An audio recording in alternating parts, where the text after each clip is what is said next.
So Taliyah was just released and everyone seems to think she's weak right now. I figured I'd make a video to show everyone how to play her so that Riot doesn't buff her and get her banned every game. Assuming everyone already knows what her abilities do. If not, there's a wonderful video by Riot's own David Freak the Turtle Turley explaining how they work. During laning phase, Taliyah has 2 combos she can do. Before we go over them, it's important to know some small facts about Taliyah's abilities. Since she's a control mage, most of her abilities have cast times akin to fruit going bad in a Ziploc baggie. But, that said, her Q's cast time is relatively quick, and her E, Unraveled Earth, though its cast time is long, it can be animation cancelled with your other abilities. For the purposes of clarity, we'll call one of our combos the safe combo and the other our damage combo. As its name suggests, is focused on dealing damage safely and easily, keeping counterplay potential as low as possible. Start the combo with your W, Seismic Shove, pushing the enemy into range of your E. Make sure not to bounce them right on top of your face. Try to keep them at a medium distance just at the edge of your E if possible. Your W's cast time is quite long and you can't cast E until the enemy is almost on the ground again. Use this time to reposition slightly if needed. As soon as you can, throw out your Unraveled Earth and cancel its animation with Threaded Volley. As you use Threaded Volley, make sure you hit at least 1 stone and then retreat out of range of enemy retaliation. But try to stay in range of your Q, as the stones travel quite far. This combo plus 1 stone of your Q will proc Thunderlords and the majority of your damage. Anything after this is just chip damage early on, not worth getting traded back on. For comparison's sake, let's say here you are doing 100 damage with all of your abilities and you only hit 1 stone of your Q. That's a total of 300 damage with your 3 abilities. The damage combo is a lot riskier against ranged opponents, but can really be abused against melee laners. Against ranged, you'll want to throw Unraveled Earth like you're using it for wave clear, but be close enough to where you'll be able to hit the edge of it near the opponent. This is where enemies can trade back and why it isn't as safe as the previous combo. In this rotation, your E can be very quickly cancelled by Seismic Shove. Cast them almost at the same time for a very surprising amount of burst in this combo, but only if you're confident in hitting your W. After using W to shove the enemy into your Unraveled Earth, they will almost always be hit by at least 3 mines if done properly. Start your Q as soon as possible after hitting your W and proc your Thunderlord. Back off is in the same way as in the safe combo. With this spell rotation and hitting them with at least 3 mines, the damage adds up to more than the first combo, even though exploding mines do 50% of the damage.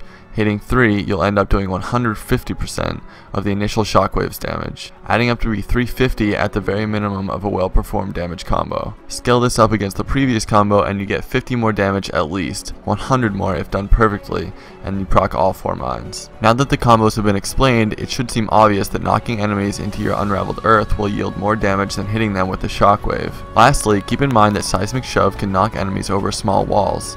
Keep a pink on the blue side of your lane and ward over the wall. During roaming heavy games or mid-late game, you can make picks in this way very easily as seen here. Though I've mostly talked about Taliyah's E and W, her Q is also very important and requires a lot of skill to use properly.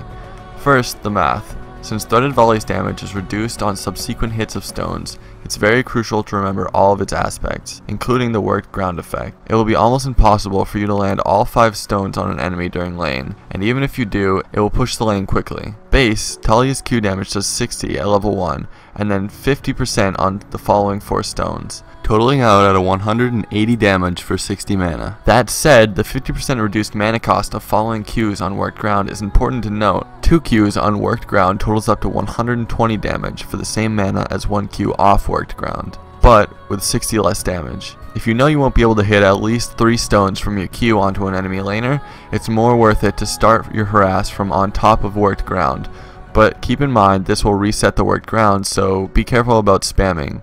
It's dangerous to throw out too many Qs during lane. If you happen to get ganked or get a gank from your own jungler, you won't be as much use throwing out single stones during a clear lane fight. Try to use Q only in high value situations, or place the worked ground on the sides of the lane when harassing, so you have room to throw proper volleys when the situation calls for it. Always remember to leave a space for a full Q in case you may need to fight the enemy laner. That said, playing against Taliyah, if you see her make the mistake of taking up too much space with worked ground, you can kill her easily by abusing the weaker damage of the falling Qs she can cast. Taliyah's ultimate is one of her more impactful abilities. Along with her W, it can set up a lot of great positions for your team, and can turn fights in your favor. Try using your ultimate during lane phase to cut off escape paths when ganking for side lanes, or even use it to secure objectives without the opportunity for Dignitas level throws at Baron, or troll your team when they're doing a low Baron and trap them inside the pit. You decide. Taliyah's build ranges from heavy tankiness style to a squishy control mage. 2 items though should remain unchanging throughout your builds: Void Staff and Rylai's. Taliyah has lots of low AP scalings, making Void Staff all the more appealing on her versus flat AP. And Rylai's is the greatest thing to ever happen to AP champions, especially for Taliyah, given that her Q has 5 individual procs, applying each a 40% slow for 1 second. Hitting all 5 stones will result in a slow usually lasting around 2.5 to 3 seconds, which is a long time for a slow. Considering with 45% CDR, Taliyah's Q turns into a 2.2 second cooldown, meaning you can have an enemy slowed forever, not even including the rest of your abilities. The first build I recommend if you want to be tanky is a Roa build. Roa combined with Rylai's will give you a lot of extra HP to walk up and start damage combos during fights. Take Zhonya's, Lucidity, and Lichbane to give yourself 30% CDR. We'll also take the CDR Mastery and the Cunning Tree to give yourself 35%, which is just enough to keep that permaslow from Rylai's if you space properly, or very easily with a blue buff at 45%. This build will allow you to get up close in fights and put out your entire set of damage without fearing getting picked as a squishy backliner. You can replace Lichbane with Abyssal if you feel the need, but I don't recommend it as Abyssal works negatively in synergy with Void Staff. The next tanky build is a personal favorite of mine. It works the same way as the previous build, but provides a lot more burst damage. Taliyah as a champion has a very nice synergy with Hextech Proto Belt. This build works well on Taliyah because she has a lot more to offer than straight burst in a team fight, but giving her that burst with Proto Belt can be very advantageous to your team, and can also set you up in a nice position for a solo carry. Incorporate Proto Belt into your build by using it to get in range to set up your damage combo, or using it right after you use Seismic Shove for the maximum damage possible. This build works so well on Taliyah because you'll be getting Rylai's first as soon as possible. It scales so well with her abilities and gives so much utility. Getting it first is a major spike for both you and your team, but remember to buy 2 Doran's rings so you don't run out of mana like a first time solo queue Azir with Nashers and no blue buff. The squishy build for Taliyah takes advantage of rushing right into a lot of CDR and AP with Numerellos to lower your Q cooldown and get it to its lowest possible point. This build is more focused on poking in team fights rather than making big plays, but you can still set up nice engages with your W. Round out this build with a Zhonya's or Lich for some more CDR, or put some CDR in your runes if you want to cap out. Finalize with some AP items like Ludens for a lot of consistent damage in team fights. As I'm sure you've noticed throughout the video, Taliyah has many purposes in fights, and can range from a bursty AP caster to a poke-centric mage. Pick a playstyle that suits you and roll with it. There's no wrong answer. Well, I mean, there are, but don't be a dick about it. Thanks for watching the guide, and let me know which build suits you best down below. Or don't, bitch.